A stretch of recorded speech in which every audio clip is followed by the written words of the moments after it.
All right, let's talk about hip thrust. So you're going to be set up on a bench or the edge of your sofa, or you could also use an exercise ball, like a big yoga ball. I'm going to show you from using a bench. First, I'm going to get the right position, then you can add weight. I can show you how you can load your dumbbells appropriately. All right, so the very bottom where your shoulder blades end, that's where I want you to make contact with the bench or whatever you're using. Your feet are going to be kind of hip width apart, and you're going to take your hips down to the ground and then extend. Once you are at the top, you want full hip extension, so squeeze the glutes and the hamstrings.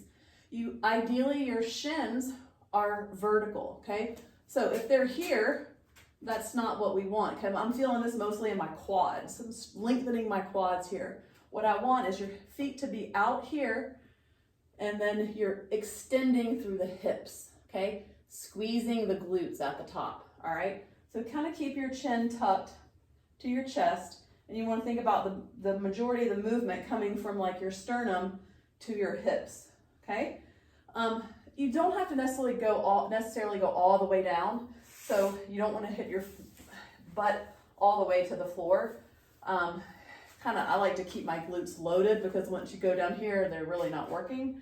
So kind of keeping the top end of the range, like here to here, all right? If you start to feel your neck bothering you can always take your hands, let your head kind of rest in your hands, all right?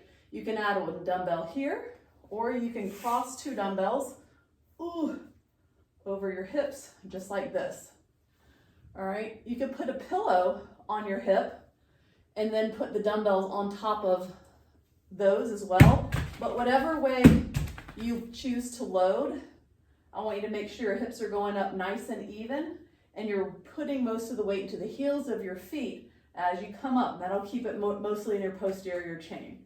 All right.